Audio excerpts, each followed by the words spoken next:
खेसारी जी के दे जे जे खोजे सब कोई के दे। दोनों हाथ ऊपर उठा के जोरदार ताली बजाइए।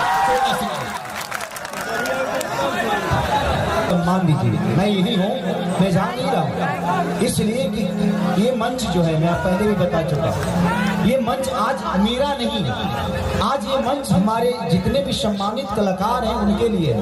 मैं लास्ट में आप मेरे को 2 घंटे नचाइएगा, मैं नाचूंगा, बट सलीलता से सारी कलाकारों को ताली के साथ और हल्ला के साथ और प्यार के साथ सम्मान दीजिए। एक जोरदार था।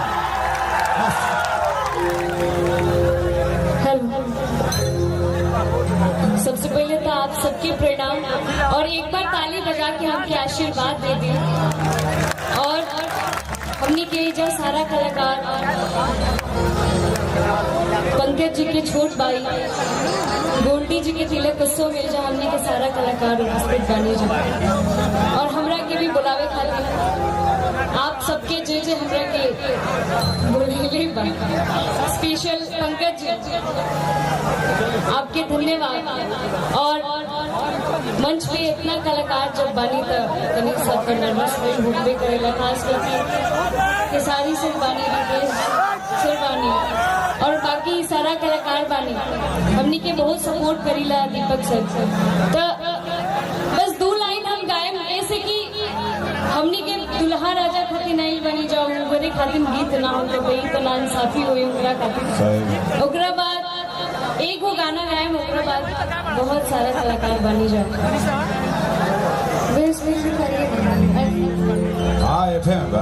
और मेरी बहुत अच्छी दोस्त और आप सबकी फेवरेट चहेती डिम्पल जी भी यहाँ पे उपस्थित है।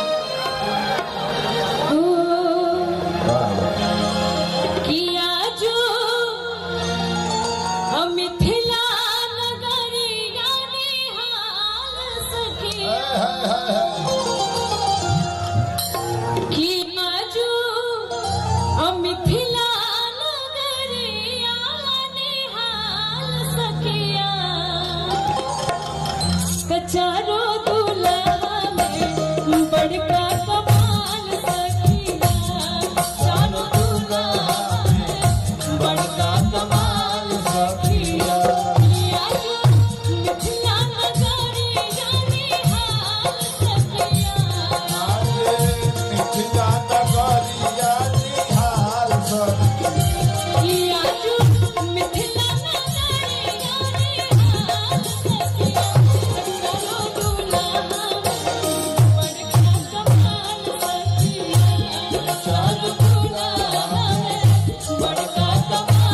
सखिया। और यही में अच्छा सर एक मिनट बहुत बहुत धन्यवाद। हमने के जब तिलक में तिलकहरू लोग गीत तिलक चढ़ावे आवेला तो ओकरा में हमने के गीत गाई ले जा। अरे आइए आइए आप भी आ जाइए डिम्पल जी। तो नहीं सकाल जो ई जैसन मरदा खोजाबो ओइसने हम दे कैसा ना हो हसन प्यारी हो। पता बा कैसा है कैसा कि हीरो मरदा खोजाबो हम खेसारी जी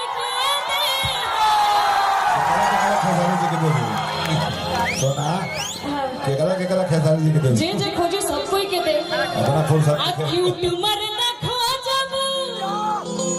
देखिए हीरो तो हमारे बड़े सरकार है, आप क्यूट हैं कि क्यूट मरदा खोजाबो हमरे देश जी के देहा त जैसन मरदा खोजाबो सने हम दे सुन प्यारी हो।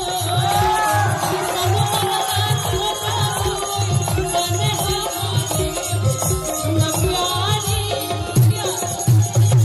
ये सोना हाँ सब निमन मर्दा का दे वो तो ही खराब मर्दा उपासे रही सब। आज खराब मर्दा ना मिल के भी अब जैसे खोजे के लिए सुन मिल गए हम निकल बैठ गए सब लेके निकल जाए सब। वो आपकी मर्जी है। अच्छा आप इतना अच्छा स्माइल करें सर, इधर आइए। बहुत कम ऐसा मौका मिलता है आपके लिए भी गाने के लिए। मौका का फायदा आज हम के ऐसे बोले कि तो लागत है जब हंसला के बिजली के बिल गिरे कमर मेहरारू काले से मीटर लगा दी मौका का फायदा उठाओ 22 मिनट हंस देने बड़ा बंद करो कि कहियो न कहियो हमरा और नजरे के मार से करो बाचल एगो बाचल कि कहियो न कहियो हमरा और नजरे के मार से करो कजहिया मिलबे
हीरो रंगदार